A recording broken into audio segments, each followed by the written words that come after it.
pessoal, tudo bem? Como eu combinei em aula com vocês, esse vídeo vai buscar dar uma revisada no conteúdo de estrutura eletrônica, também conhecida como estrutura de Lewis, e já ampliando para o assunto de geometria que nós estamos estudando nas últimas aulas. Então, aproveita essa revisão e aproveita também para fazer essas geometrias que eu estou sugerindo, assim como as que eu estou enviando para vocês como exercício, beleza? Então, nós vamos começar relembrando o seguinte. Quando eu preciso montar uma estrutura eletrônica, a gente precisa, num primeiro momento, analisar quantos átomos eu tenho naquela molécula. Então, se eu começar, por exemplo, por um exemplo em que eu trabalho com 2 átomos na minha molécula, aí é muito fácil fazer geometria, eu não vou ter que me preocupar quem vai ser o central ou algo assim. Eu preciso simplesmente colocar o símbolo do elemento, analisar na tabela periódica quantos elétrons de valência aquele elemento tem, no caso o hidrogênio tem 1 elétron de valência, e colocar, claro, o outro elemento, no caso aqui o bromo, e observar em que grupo da tabela periódica o bromo se encontra. Eu vou na minha tabela e percebo que o bromo está no grupo 17, família dos halogênios, portanto apresentará 7 elétrons de valência, os quais a gente vai colocar aqui. Então, colocados 7 elétrons de valência, eu sei, o bromo precisa fazer somente uma ligação para atingir o octeto. E é isso que eu vou fazer, realizar a ligação que o hidrogênio precisa, assim como o bromo também precisa para atingir o octeto. Percebam então comigo que não existe outra possibilidade de geometria para essa molécula que não seja a geometria linear. Isso vai acontecer sempre com moléculas de 2 átomos. Moléculas de 2 átomos sempre assumirão geometrias lineares. Muito fácil, né? Vamos para o segundo caso? No segundo caso, eu já trabalho com moléculas de 3 átomos. É o famoso caso do CO2. Moléculas de 3 átomos, eu já começo a me preocupar em quem será o meu átomo central. Quem será o central aqui? Olha só, eu tenho 2 oxigênios e tenho um carbono. Lembra? Quando eu tenho um átomo que se apresenta ali, um elemento que só tem um átomo, preferencialmente eu escolherei ele como central. Então é o que eu vou fazer. Eu escolherei o carbono como central. Carbono é este que a gente sabe que é da família 14 da tabela. Rodrigo, eu preciso decorar? Não, não precisa decorar. Tu vai lá na tabela, vai encontrar o carbono e vai perceber que ele é da família 14. Portanto, ele tem 4 elétrons de valência, os quais a gente vai colocar aqui. 1, 2, 3, 4. Colocados esses 4 elétrons, eu preciso pensar com quem ele vai se ligar? Com 2 oxigênios. Então, vou lá e coloco exatamente esses 2 oxigênios, um de cada lado aqui. Rodrigo, como que tu sabe que vai ficar nesse formato? Na verdade, eu não sei. Eu vou colocar e se eu perceber que não está correto, eu simplesmente mudo, apago e faço novamente. Mas aqui nesse caso, então, o oxigênio, família 16, família dos calcogênios, 6 elétrons de valência. Então, eu coloco aqui os 6, tanto para esse oxigênio, quanto para esse. Tá tudo certo? Dispostos os elétrons na minha estrutura eletrônica ou estrutura de Lewis, agora eu preciso realizar as ligações. Então, eu sei que o meu central precisa fazer 4 ligações, porque ele tem 4 elétrons. Para chegar a 8, que é o que confere estabilidade a ele, ele precisa fazer 4 ligações. Então, ele vai fazer uma ligação aqui com esse oxigênio, uma segunda ligação com esse oxigênio. Meus queridos, reparem que o oxigênio originalmente tinha 6 elétrons. A partir do momento que ele faz 2 ligações, ele passa a ter 1, 2, 3, 4, 5, 6, 7, 8. Ou seja, o oxigênio agora atinge o octeto e alcança a sua estabilidade. E a mesma coisa vai acontecer para o outro lado. O carbono faz as 2 ligações com o oxigênio aqui da direita também se estabiliza e o carbono consegue realizar as 4 ligações as quais ele precisava para estabilizar. Percebam então que está todo mundo no octeto e percebam também que essa molécula de 3 átomos ela não tem pares de elétrons livres no central, meus queridos.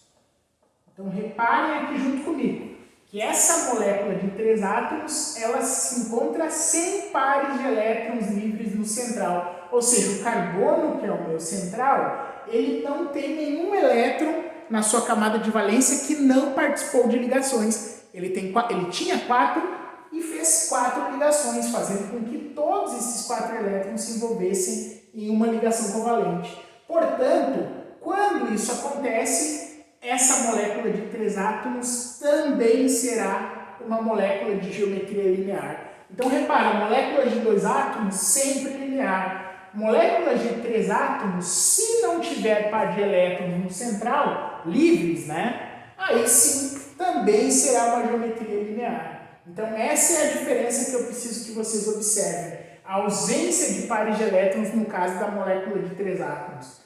Eu vou apagar aqui essa informação, mas é importante que vocês lembrem dela.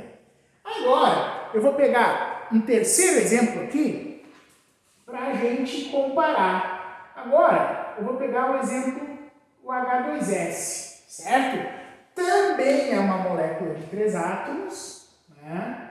Então ela tende a ser, de certa forma, parecida com o CO2, mas vamos ver se a geometria que ela vai assumir será a mesma. Então olha só, quem vai ser o meu central? Priorizo aquele que eu tenho um átomo somente, né? Que é o enxofre. Então eu coloco o enxofre aqui e vou colocar os 6 elétrons de valência do enxofre, certo? Então eu vou colocar aqui 2 e aqui 1 e aqui 1. Repare que eu já mudei um pouco a configuração, eu sempre comento, porque eu já tenho mais ou menos a noção da geometria. Se tu já tiver a noção, tu faz da forma como tu acha que aquela geometria precisa ser. Se tu não souber, tu faz de qualquer forma e aí analisa. Vai dar certo? Se não vai dar certo, tu apaga e aí tu faz novamente, respeitando mais ou menos a geometria que tu imagina que seja. Vou colocar os 2 hidrogênios, aqui um e aqui outro, certo? O que eu observo? O enxofre é da família 16 calcogênios, por isso que ele tem 6 elétrons de valência. Tendo 6 elétrons de valência, faltam exatamente 2 elétrons para ele atingir o octeto, certo? Então, eu vou fazer essas 2 ligações que está faltando para o enxofre. Faço uma aqui com esse hidrogênio e faço uma segunda aqui com esse outro hidrogênio, fazendo com que cada hidrogênio atinja ali sua estabilidade. O hidrogênio estabiliza com 2 elétrons, né? E o enxofre, fazendo essas 2 ligações, também atinge o octeto. Percebam comigo que agora, no central, apresentam-se 2 pares de elétrons, né? Um par aqui, outro par aqui, que não fazem ligações. Então, nesse caso, eu tenho 2 pares de elétrons livres, e aí não é livre em qualquer lugar, é livre no central, certo? Então eu tenho 2 pares de elétrons livres no central. Pessoal, o que isso aqui vai ocasionar? Esses pares de elétrons livres no central, eles acabam influenciando na geometria da molécula, a partir do momento que elas criam aqui nuvens eletrônicas que, digamos assim, pressionam os ligantes a criarem essa angulação, né? Aqui eu não tinha esses pares de elétrons livres. Então, os ligantes se afastavam o máximo possível. E os ligantes se afastarem o máximo possível é assumir aqui um ângulo que deixa essa molécula linear. Já na molécula de H2S, a presença desses pares de elétrons aqui cria nuvens eletrônicas que acabam angulando esses ligantes, acabam forçando esses ligantes a descerem um pouco para baixo. Lembra que a geometria toda passa pela repulsão existente nessa molécula. Então, esses 2 pares de elétrons empurram os ligantes para baixo, causam uma repulsão em relação aos ligantes. Rodrigo, por que isso ocorre? Pessoal, não podemos perder de vista que as ligações são constituídas por cargas negativas, né? Os pares de elétrons também são cargas negativas, então a gente não deixa de ter cargas semelhantes ali, criando essa repulsão. A mesma coisa acontece com os ligantes têm elétrons no seu entorno, elétrons, carga negativa. Então, como todo mundo vai ter carga negativa ali, eu acabo tendo essa repulsão. Lembra que os pares de elétrons conseguem ainda criar uma repulsão ainda maior. Então, por isso que aqui realmente vai descer os ligantes hidrogênios ali, né? E vai assumir uma geometria angular. Então, eu gostaria que vocês lembrassem sempre disso. Moléculas de 3 átomos sem pares de elétrons livres no central, linear. Moléculas de 3 átomos com par de elétrons, pode ser 1, aqui no caso foi 2, mas pode ser 1, assume a geometria angular. Então, vimos 3 casos aqui para começo. Agora, eu vou avançar para a segunda parte, onde nós trabalharemos com moléculas um pouquinho maiores do que essas de 3 átomos, inclusive. Certo? Agora nós temos aqui NOCl. Vou começar por esse antes, pessoal. Olha só, NOCl. A gente precisa definir quem vai ser o nosso central. Aqui eu tenho um problema, porque até agora eu estava escolhendo aquele que só tinha um átomo, né? No entanto, aqui tanto o nitrogênio, quanto o oxigênio, quanto o cloro apresentam somente um átomo de cada um desses elementos. Então eu vou ter que ir para um segundo critério. Qual é o segundo critério para a escolha do central? O segundo critério é aquele átomo daquele elemento que vai realizar o maior número de ligações. O cloro, meus queridos, é do grupo 17, só faz uma ligação. O oxigênio é do grupo 16, faz 2. E o nitrogênio é do grupo 15, faz 3 ligações. Então, ele é, de fato, o melhor central. Então, vou colocar aqui o nitrogênio e vou colocar os 5 elétrons que eu sei que o nitrogênio apresenta. Certo? Eu não sei realmente a geometria dessa molécula ainda, então eu vou colocar nessa disposição. Mas pode ser que a gente tenha que apagar e fazer de novo. Aí eu vou colocar o cloro para cá. Por que tu colocou para esse lado, Rodrigo? Porque eu tentei seguir ali mais ou menos a ideia da molécula, mas não podia ser para cá também. Então vou colocar aqui esse 7 elétrons do cloro. Por que 7 elétrons, Rodrigo? Porque ele é um halogênio. Ele é do grupo 17, então ele tem 7. E eu sei que ele só vai fazer uma ligação. Então, também tem essa... Por isso que eu deixei um elétron aqui só. E o oxigênio, por outro lado, eu vou deixar aqui, tá? Com seus 6 elétrons, porque não podemos esquecer que o oxigênio ele é da família 16. Então, ele tem 6 elétrons e tem a tendência em fazer 2 ligações para de 6 chegar a 8 elétrons. Então, primeiro passo aqui eu vou fazer essa ligação do cloro, porque o cloro só precisa de 1. E aí quando só precisa de 1, a gente sabe que a gente vai evitar a ligação coordenada, né? Porque 7 elétrons ele tem, ele precisa chegar a 8. É só a partir de covalentes normais que ele vai fazer isso, ou claro, uma iônica, mas aqui como eu estou falando de covalente, só vai ser covalente normal, não vai ser covalente coordenado. O nitrogênio tinha 5, agora está com 6. Vamos contar? 1, 2, 3, 4, 5, 6. 6. Faltam quantas ligações para o nitrogênio estabilizar? Ele está com 6, faltam 2. 7, 8, né? Faltam 2. Então, realmente, ele vai fazer essas 2 ligações com o oxigênio. Então, eu vou deixar os elétrons do nitrogênio numa posição melhor aqui. Ó. Vou deixar assim, certo? E aí... Já percebemos que vai sobrar par de elétrons, já percebemos também que vai haver uma angulação, né? Mas daí, se precisar, a gente refaz depois. Olha só, vou fazer a primeira e vou fazer a segunda. Tá aqui. O oxigênio que tinha 6 agora está com 8. O nitrogênio que tinha 5 agora está com 1, 2, 3, 4, 5, 6, 7, 8. E o cloro que tinha 7 agora está com 8. Está todo mundo ok. O que eu percebo? É uma molécula de 3 átomos que sobrou um par de elétrons no central. Isso vai gerar o quê? Uma angulação da molécula, uma repulsão entre esse par de elétrons e os ligantes oxigênio e cloro. Portanto, eu sei que essa geometria será angular também. Geometria angular, já que sobra par de elétron no central. Meus queridos, eu estou achando que essa angulação tá pequena, então vai acontecer aquilo que eu disse. Eu vou apagar e vou refazer com a angulação que seja mais adequada a geometria que a gente encontrou. Então é o que eu vou fazer aqui agora nesse momento. Então vou colocar aqui os 2 elétrons no nitrogênio que faltavam e vou colocar o oxigênio agora sim, respeitando a angulação que a gente sabe que essa molécula tem. Rodrigo, não tinha como saber antes? Até tinha se tu já tivesse uma capacidade de representar ela, né, mentalmente. Mas não se preocupem, o negócio é apagar e refazer, respeitando as geometrias, respeitando as regras da estrutura eletrônica e da geometria molecular. Então tá aqui, geometria angular NaCl. Certo, meus caros? Vamos ver mais um caso?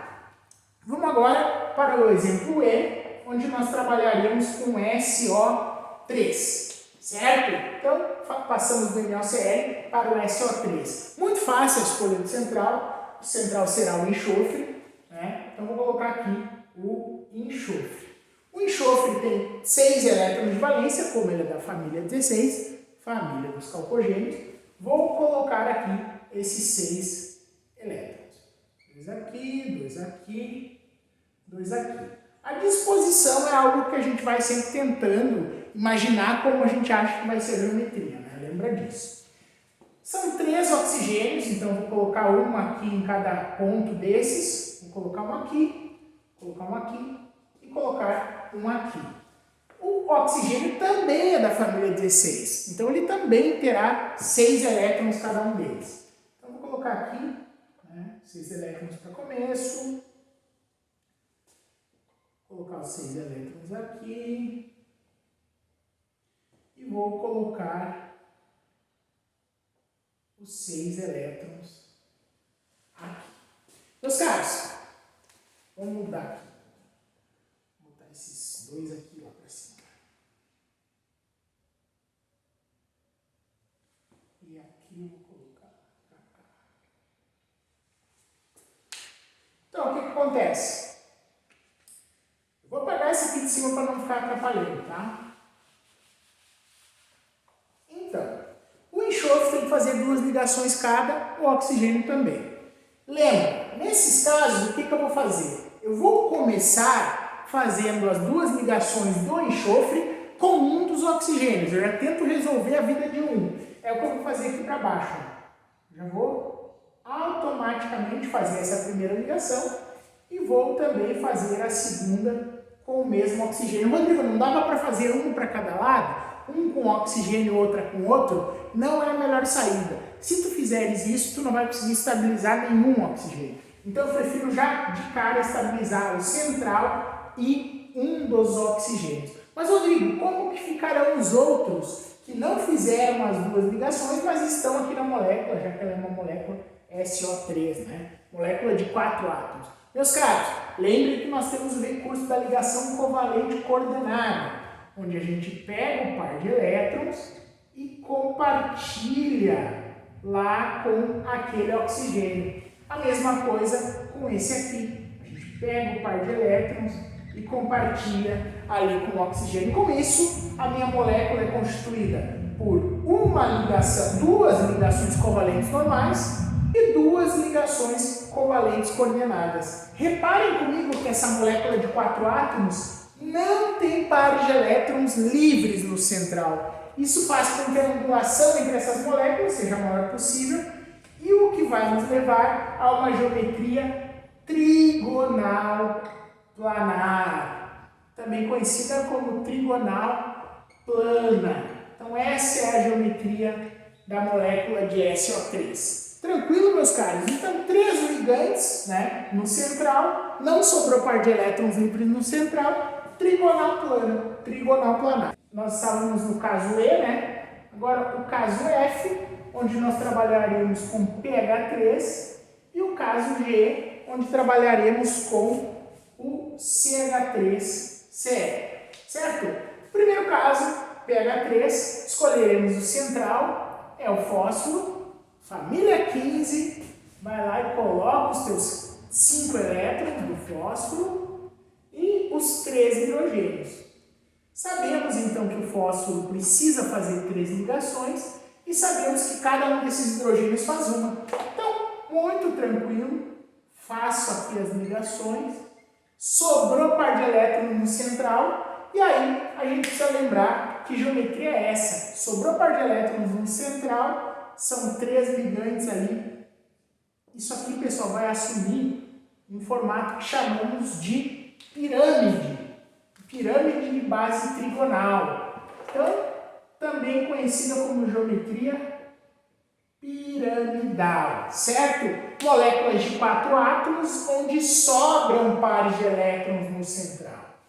E por último, exemplo G, CH3Cl, moléculas então agora já com 5 átomos. Eu preciso escolher o central, escolherei o carbono ao invés do cloro. Por quê? Porque o cloro faz uma ligação e o carbono faz 4. Então escolherei o carbono como central, sempre priorizando aquele que só tem um e que faça o maior número de ligações.